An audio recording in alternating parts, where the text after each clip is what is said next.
India में लगभग 70% D2C brands पहले साल के अंदर ही बंद हो जाते हैं और करीब उतने ही तीसरे साल के बाद तक सरवाइव नहीं कर पाते। और जो बात कोई नहीं बताता है वो ये है कि फेलियर्स के पीछे बिना डिटेल में समझे चाइना से सोर्सिंग करना एक बड़ा रीजन है। इस वीडियो में हम आपको स्टेप बाय स्टेप गाइड देंगे कैसे चाइना से अपने प्रोडक्ट्स के लिए एक सेफ सप्लाई चेन सेटअप करें और इंडिया में एक स्टेबल बिजनेस बनाएं, even as a side hustle. कई चीजें हैं, जैसे चाइना से 100 दिन का ट्रांजिट लीड टाइम, जिसमें महीनों तक आपका कैश फंस जाता है। फैक्ट्रीज जो 6000 से 10,000 यूनिट मिनिमम ऑर्डर क्वांटिटी की रिक्वायरमेंट रखती हैं, पर आपकी मैन्युफैक्चरिंग बजट सिर्फ 500 क्वांटिटी का होता है। और एक बड़ा रीजन है कस्टम मोल्ड का, मतलब फैक्ट्री का टेम्पलेट जो आपके रिक्वायरमेंट के हिसाब से हर यूनिट का शेप बनाता है, जो कि 20-30 लाख रुपए खर्च करवा ही देता है बिना एक यूनिट सेल किए। ऊपर से कंप्लायंस के नाइटमेयर्स, जैसे BIS, bureau of Indian standards certification, जो कि चाइनीज फैक्ट्रीज दे ही नहीं पाती। इसी वजह से बहुत से फर्स्ट टाइम D2C फाउंडर्स एक भी यूनिट बेचे बिना ही कोलैप्स कर जाते हैं। चाइना से इंपोर्ट का सपना नाइटमेयर बन जाता है जब तक आप गेम को सही तरीके से नहीं समझते। तो चलो नोट करना शुरू करो। सब कुछ शुरू होता है एक सप्लायर से। गलत फैक्ट्री चूज करना पैसे गंवाने का सबसे तेज तरीका है, क्योंकि एक बार आपने एडवांस दे दिया तो क्वालिटी खराब होने पर भी कोई रिफंड नहीं मिलता। स्मार्ट फाउंडर्स सिर्फ अलीबाबा पर डिपेंड नहीं करते, वो और गहराई में जाते हैं। डेटा ड्रिवन टूल्स यूज करते हैं, जैसे वोल्जा, जो एक इंडियन बेस्ड इंपोर्ट डेटाबेस है। ट्रिक ये है कि उन मैन्युफैक्चरर्स को टारगेट करो जो अभी तक इंडिया में सप्लाई नहीं कर रहे हैं। ऐसे फैक्ट्रीज नए मार्केट के लिए ज्यादा हंग्री होती हैं और नेगोशिएशन के लिए ओपन भी। अगर पिच सही हो, इंडिया को एक अनटैप्ड अपॉर्चुनिटी के रूप में दिखाकर फाउंडर्स अक्सर सप्लायर्स को कन्विंस कर देते हैं कि वो मिनिमम ऑर्डर क्वांटिटी कम करें। अब नए एंटरप्रेन्योर सोचते हैं कि उन्हें मिडिलमैन या सोर्सिंग एजेंट्स के साथ काम करना चाहिए, लेकिन सरफेस पर लगता है कि एजेंट्स प्रोसेस सिंप्लीफाई कर देंगे, लेकिन रियलिटी कुछ और ही है। रियलिटी में वो ज्यादा कॉस्ट ऐड करते हैं बिना ज्यादा वैल्यू ऐड करे। बीच में एक एक्स्ट्रा आदमी की जरूरत नहीं है जब आप डायरेक्टली कनेक्ट कर सकते हो सीधे मैन्युफैक्चरर से।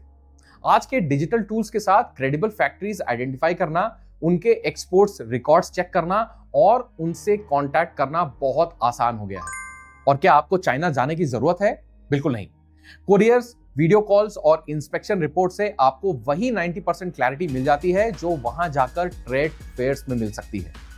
हाँ, फेस टू फेस मीटिंग से कभी कभी थोड़े बेटर टर्म्स मिल सकते हैं, लेकिन ज्यादातर स्टार्टअप्स के लिए वो इतना डिफरेंस क्रिएट नहीं करते कि टिकट के पैसे जस्टिफाई हो सके। स्मार्टर प्ले ये है कि चाइना ट्रैवल करने का पैसा क्वालिटी चेक्स या मैन्युफैक्चरिंग में लगाओ, इंटरनेशनल फ्लाइट्स पर नहीं। याद रखो, सही सप्लायर ढूंढना सिर्फ आधी लड़ाई है। अगला टेस्ट शुरू होता है सैंपलिंग से। ज्यादातर फर्स्ट टाइम फाउंडर्स शॉक हो जाते हैं जब उन्हें समझ आता है कि लगभग 70 से 80% सैंपल्स जो उनके पास आते हैं वो एक्सपेक्टेड क्वालिटी के हैं ही नहीं। कभी डिजाइन ऑफ लगता है, कभी फिनिश सस्ती लगती है और कभी क्वालिटी कंसिस्टेंट ही नहीं होती। इसलिए स्मार्ट फाउंडर्स कभी भी एक ही फैक्ट्री पर रिलाय नहीं करते। वो एक साथ मल्टीपल वेंडर से सैंपल्स मंगवाते हैं। 5 से 6 तो तुरंत ही रिजेक्ट कर देते हैं और यूजुअली 2 से 3 सीरियस कंटेंडर्स तक शॉर्टलिस्ट करते हैं। लेकिन ये डिसीजन सिर्फ सबसे अच्छा सैंपल किसने भेजा उस पर डिपेंडेंट नहीं होता। बेस्ट सप्लायर्स वो होते हैं जो ऑलरेडी ग्लोबल जायंट्स के साथ काम कर रहे हों, जैसे वॉलमार्ट या टारगेट। क्योंकि अगर एक फैक्ट्री $1 बिलियन रिटेलर्स के क्वालिटी चेक्स पास कर सकती है, तो आपको पता है कि उनके पास प्रॉपर QC सिस्टम्स हैं। ऊपर से अगर उनके पास R&D टीम्स हो जो डिजाइन ट्वीक कर सके, और सबसे जरूरी उन्हें छोटी ब्रांड्स के साथ फ्लेक्सिबल टर्म्स पर काम करने की विलिंगनेस हो। लेकिन फैक्ट्री चूज करने के बाद भी सिर्फ ट्रस्ट पर काम नहीं चलाया जा सकता, और इसलिए इस स्टेप में जरूरी है कि आप थर्ड पार्टी इंस्पेक्शन एजेंसीज की हेल्प लें, जैसे प्रो QC चाइना। सिर्फ $300 यानी रफली 25,000 रुपए में वो पूरे दिन फैक्ट्री में रहते हैं, रैंडम बैचेस इंस्पेक्ट करते हैं, आपका 5% ऑर्डर चेक करते हैं और डिटेल्ड रिपोर्ट भेजते हैं फोटोज और वीडियोस के साथ। कुछ एजेंसीज तो फैक्ट्री से लाइव वीडियो कॉल सर्विस भी देती हैं ताकि आप रियल टाइम में वेरीफाई कर सकें। ये छोटी सी कॉस्ट आपको उस नाइटमेयर से बचा सकती है कि कहीं हजारों डिफेक्टिव यूनिट्स समुद्र पार आपको शिप ना हो जाए। चाइना से सोर्सिंग का एक सिंपल गोल्डन रूल है, आपका फैक्ट्री प्राइस कभी भी फाइनल रिटेल प्राइस का 20 से 25% से ज्यादा नहीं होना चाहिए। मतलब सरवाइव करने के लिए आपको कम से कम 5x मार्कअप चाहिए। क्यों? क्योंकि freight cost, custom duty, GST, warehousing और मार्केटिंग के बीच हर एक पैसा स्ट्रेच हो जाता है। एक फेमस D2C ब्रांड परफोरा का ही एग्जांपल ले लो। शुरुआत में उनके इलेक्ट्रॉनिक टूथब्रशेस का लैंडेड कॉस्ट था करीब 550 रुपए और बेचते थे वो 1250 में, मतलब रफली 55% ग्रॉस मार्जिन। अच्छा मार्जिन है लेकिन फ्रेजाइल है जब आप एडवर्टाइजिंग का खर्चा ऐड करते हो। टाइम के साथ परफोरा ये लैंडेड कॉस्ट 350 रुपए तक लेकर आ गया और मार्जिन भी बढ़ाई। एक सिंपल थंब रूल है जो फाउंडर्स यूज करते हैं, चाइना फैक्ट्री का 100 रुपए इंडिया में लैंड होते होते 170 रुपए बन जाता है, और वो भी एड्स या डिस्ट्रीब्यूशन का एक भी रुपए स्पेंड करने से पहले। और जैसे जैसे डिजिटल मार्केटिंग कॉस्ट हर साल बढ़ रहे हैं, प्रोबेबिलिटी है कि ये मार्जिन्स और थिन हो जाएंगी। इसलिए एक्सपीरियंस्ड फाउंडर्स यूनिट इकोनॉमिक्स को लेकर ऑब्सेस्ड होते हैं, क्योंकि कंज्यूमर ब्रांड्स में सर्वाइवल का मतलब सिर्फ टॉप लाइन नहीं होता, बल्कि हर हिडन कॉस्ट के बाद कितना पैसा बचा है ये होता है। और प्रोडक्ट रेडी होने के बाद अगला बैटल शुरू होता है, उसे इंडिया तक लाने का। इसी स्टेज में टाइमलाइंस और कॉस्ट आपका बिजनेस बना भी सकते हैं और बिगाड़ भी सकते हैं। फाउंडर्स के पास यूजुअली दो ऑप्शंस होते हैं, एयर फ्रीट और सी फ्रीट। एयर फ्रीट में शिपमेंट 10-15 दिन में आ जाता है, लेकिन कॉस्ट लगभग 3x ज्यादा होती है। सी फ्रीट कंपैरेटिवली सस्ता है, लेकिन 45 डेज डोर टू डोर लगता है। प्रैक्टिकली ज्यादा ब्रांड्स दोनों का मिक्स यूज करते हैं, around 70% sea freight for bulk inventory और 30% air freight for urgent fulfilment. लेकिन यहाँ एक कैच है, प्रोडक्शन खुद 50 to 75 डेज ले लेता है, स्पेशली अगर आप कस्टमाइजेशन ऐड कर रहे हो तो। उसके ऊपर 45 डेज का सी फ्रीट ऐड करो तो आपके प्रोडक्ट्स वेयरहाउस तक आते आते 100 दिन तक निकल जाते हैं। मतलब हर ऑर्डर जो आप प्लेस करते हो उसमें आपका कैश 3 महीने के लिए लॉक हो जाता है।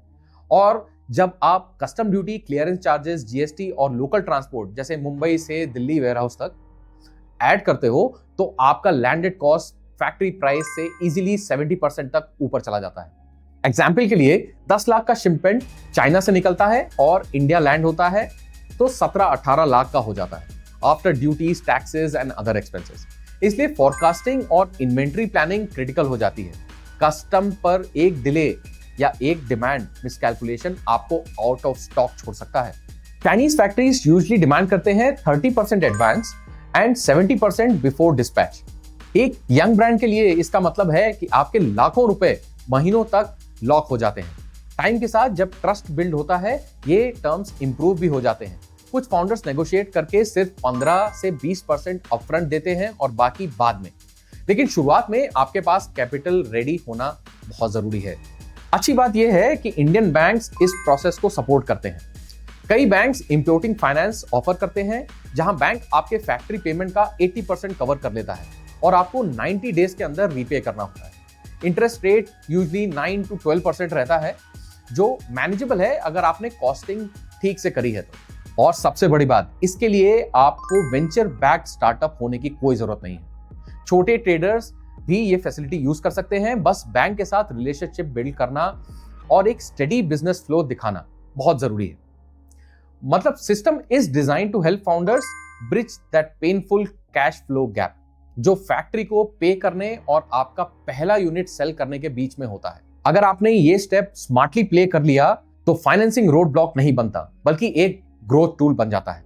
लेकिन अभी तक हमने सबसे बड़ा फैक्टर कंसिडर किया ही नहीं, इंडियन गवर्नमेंट एंड ब्यूरोक्रेसी। 2024 से इंडिया ने इलेक्ट्रॉनिक्स के लिए ब्यूरो ऑफ इंडियन स्टैंडर्ड्स यानी कि BIS सर्टिफिकेशन मैंडेटरी कर दिया है। और यहां एक छोटा सा कैच है, ज्यादातर चाइनीज फैक्ट्रीज अपने फिनिश प्रोडक्ट के लिए BIS अप्रूवल दे ही नहीं सकती। मतलब आप सिंपली इंपोर्ट करके एज इट इज सेल नहीं कर सकते इंडिया में। सॉल्यूशंस जो फाउंडर्स अडॉप्ट करते हैं वो है SKD या CKD रूट। SKD यानी सेमी नॉकडाउन का मतलब है कि आप प्री असेंबली पार्ट्स इंपोर्ट करो और इंडिया में फाइनल असेंबली कंप्लीट करो। एग्जाम्पल के लिए इंडिया में असेंबली शिफ्ट करने से पर यूनिट कॉस्ट लगभग 30% कम हो जाता है। साथ ही आप लोकल इंप्रूवमेंट्स ऐड कर सकते हो, जैसे type C charging, extra modes या फिर एक proudly printed made in India label अपने बॉक्स पर।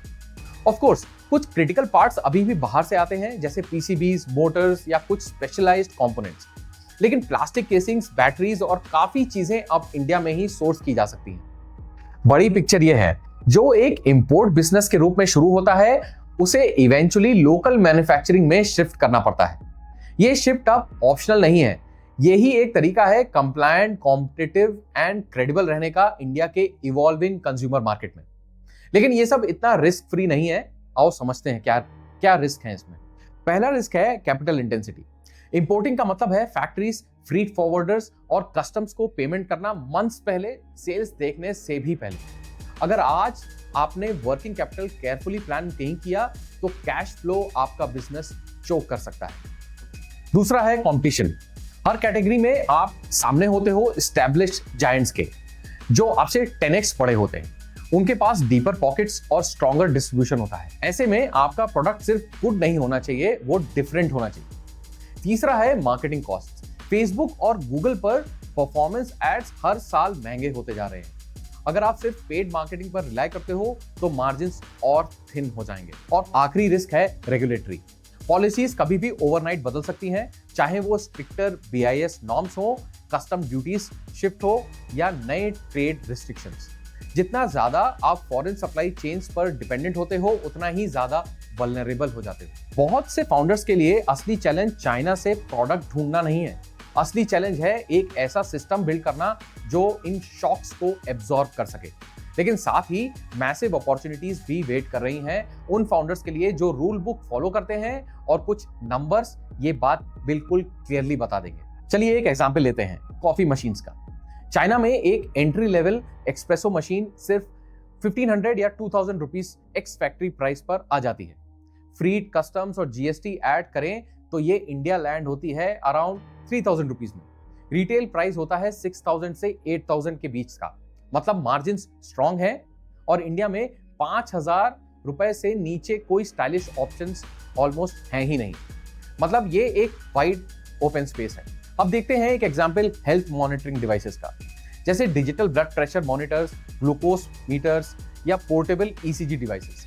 शेंजन में इनका कॉस्ट सिर्फ 600 से 800 रुपए एक्स फैक्ट्री होता है, और इंडिया लैंड होते होते 1200 से 1500 के बीच में आ जाता है। सिमिलर डिवाइसेस यहाँ पे 3000 से 4000 में बिक रहे हैं। मतलब ड्यूटीज के बाद भी 2x से 3x मार्कअप पॉसिबल है। और लाइफस्टाइल डिसीजेस बढ़ने की वजह से इंडिया में इनकी डिमांड रोज बढ़ती जा रही है। फिर आते हैं होम अप्लायंसेस पर, जैसे एक साउंड प्रूफ मिक्सर। चाइना में इसका कॉस्ट 1200 से 1500 एक्स फैक्ट्री होता है, और इंडिया लैंड होते पर 2500 तक चला जाता है। इंडिया में प्रीमियम ब्लेंडर्स 5000 से 7000 में बिकते हैं। मतलब 50 to 60% ग्रॉस मार्जिन पॉसिबल है।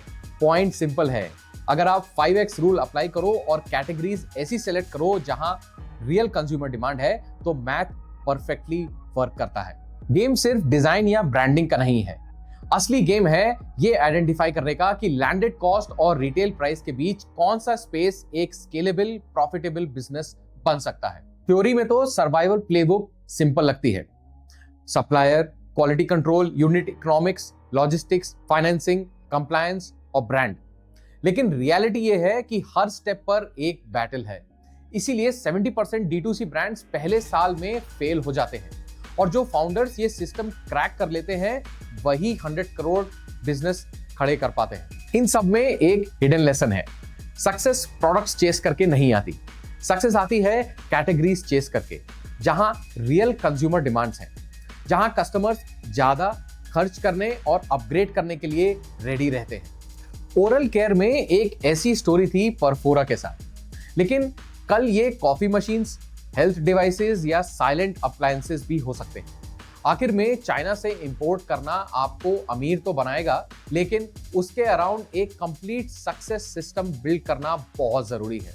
चाइना से इंपोर्ट का प्लेबुक फॉलो किया या नहीं, यही डिसाइड करेगा कि आपका स्टार्टअप एक और फेलियर स्टैटिस्टिक बनेगा या अगला 100 करोड़ का सक्सेस स्टार्टअप। Thank you.